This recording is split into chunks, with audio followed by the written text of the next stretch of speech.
Okay, question for you. Are you trying to be something you're not just to try and get customers?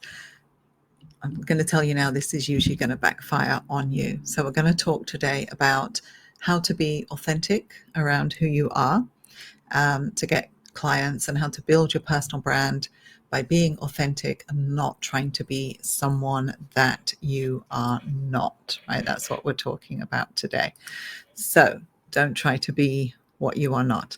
Now, the reason for this is it really should be quite obvious, really, is people can tell when you're being inauthentic. So if you're trying to be someone that you're not, it usually comes through because we can usually tell if something's not right, right? So if you're trying to be something you're not, you're trying to elevate yourself to another status, or you're trying to copy some kind of influencer online and thinking, okay, they got good ratings, so if I'm like that, like maybe you're trying to be Alex Hormozy or something like that, right? If you try to be like that but you aren't like him, and nobody is like him, it should just be him doing him. So it just follows really that you should just do you. All right, so that's where we're going on this learning today. So also, if you're trying to be something that you're not, and even if you pull it off and you think it works, and you're thinking, yeah, okay, I've done a really good job with this, it's something that you're not going to be able to pull off day in, day out, hour in, hour out, right? So you can put yourself into some kind of character for a while, but it's not something that you're going to carry off all the time. And then if people were to meet you face to face and they get to know who you are in real life, and you're not that person, they're going to be a bit, okay, that's a bit strange, right? So if you can't carry it on throughout the day, 24/7, 365 days a year, then don't do it. So basically, don't do it because you're not going to be able to carry it off if it's not you. And it's just the easiest thing. It's kind of like if you saying don't lie. If you don't lie, you don't have to remember your lies. If you just tell the truth all the time, you don't have to remember your lies, right? Well, it's the same with your personal brand. If you're just you don't have to remember to act. You're just being you. And a lot of that comes down to then just accepting you for who you are. And when you're comfortable with who you are, people are going to be comfortable with you as well. You don't have to be perfect. I'm certainly not perfect. I get on video here. It's not the best video in the world. There's people doing videos a lot better than I am, but I'm hoping that I resonate with some people that need to hear my message, and that's good enough for me. I don't have to have the whole world looking at me. I don't have to be persuading people that don't like who I am to follow me. I'm not interested in that, and you shouldn't be also. Just accept yourself for who you are, put yourself out there with your message, your unique message, and just be you. So let me just explain a little bit about how this works. If I give you an analogy with hotels, right? So hotels have different star ratings. So you can have a 1-star hotel, 2, 3, 4, 5-star hotel. And we know the differences. Basically, that if you're going to stay in a 1-star hotel, you're going to have a pretty rocky ride, right? You're not going to have the best amenities. It's basically going to be a dump, let's face it, right? But at least you know what to expect if you're going to stay in a 1-star hotel. And likewise, if you stay in a 5-star hotel, or nowadays what they call like 6-star hotels, you're going to get absolute wonderful service. Things are going to be just as you expect it because you'd booked into a 5-star hotel. You've got certain expectations of what that is. And if the hotel delivers to those expectations, you're then going to be satisfied with what you've got. And likewise, if you stay in a 3-star hotel, you know that you're not going to get 5-star hotel service, but that's okay because you're staying in a 3-star hotel and you know what that means. So it means you're going to get okay service, you're going to get okay amenities. It's not going to be the best in the world, but it's going to be good enough for most people. So, and then 4-star, same kind of thing. So that when your hotel is rated at a certain rating, it sets that expectation. This is our brand. This is what we do. So if you went into a a 3-star hotel, for example, and they started giving you 5-star service, you're going to be a bit confused, right? Likewise, if you went into a 5-star hotel and you got 3-star service, and your room was decorated up like a 3-star, you didn't get all those extra special amenities that you would, and those little service touches that you thought you were going to get, then you're going to be surprised.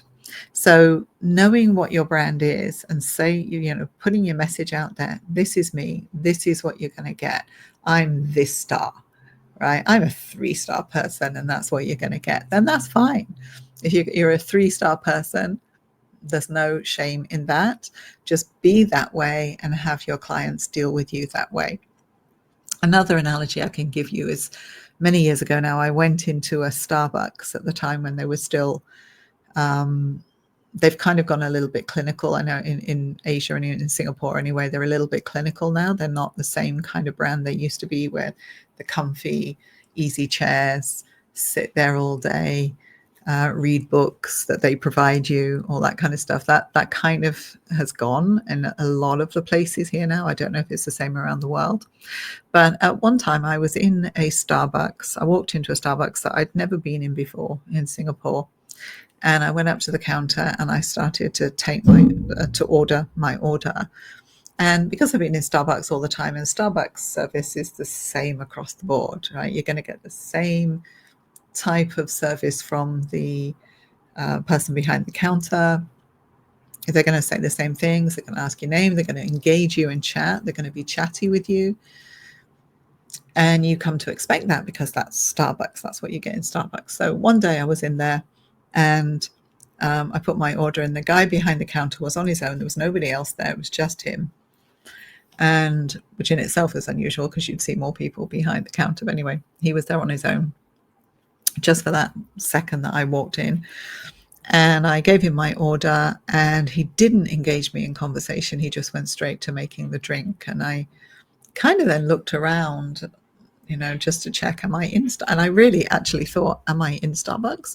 Did I walk in here thinking it was Starbucks because that's where Starbucks used to be, but someone else has taken it over and it's not Starbucks anymore? That's what I thought. And then what I found out a few minutes later was another lady appeared and she started to teach this guy how to make the coffee that he was making for me. And then I realized, okay, he's a trainee, and she'd left him on his own for a minute. And he just happened to have the bad luck of a customer walking in at the time when he was on his own, and he wasn't trained to actually deal with that. So that missed the brand mark at that point, right? A customer has a certain expectation of what is going to happen in Starbucks. That didn't happen. And then it makes you question, am I in the right place? That's how strong a brand can be. If you get the same experience time in, time out in a certain establishment, and they've got such a strong brand on service like that, and you're thinking, this is what I expect, and then the day you don't get it, you're actually left thinking, did I walk into the wrong cafe? Then that's what your brand really is, what you need to be aiming for, that people know what it's like to deal with you. They know who you are. They know your personality. They know what kind of service to expect. They know, if you're going to put videos out, what kind of videos they are and things like that. So people come to expect certain things. And if you're inauthentic in delivering and you can't sustain that day in, day out, video in, video out, then that's where you're going to get into trouble with your personal brand. So lesson here really is just make sure that you are authentic with who you are. Don't make apologies for who you are. You are who you are, and you will naturally attract the people who like to be with you. And that's all you need. You don't need to serve the whole world, and you just need to be yourself and have the people you were meant to serve show up. And that's all you need to focus on. You don't need to focus on anybody else. You don't need to listen to any comments from anybody else that says, oh, you should do this, you should be this. No, be you, and that's all you need to be. And there are people that want to work with you just because you're you. All right. So I hope that's helped for today. And if you liked what you heard and you want to learn more on my channel, then do subscribe, ring the bell so that you get reminded, like the video, share it with people that you think this will help. And I look forward to being able to give you more of the same. It really will help if you do like and subscribe to my channel, because I'm looking to grow it. If I grow it, more people will be able to benefit from it. Okay, thanks a lot.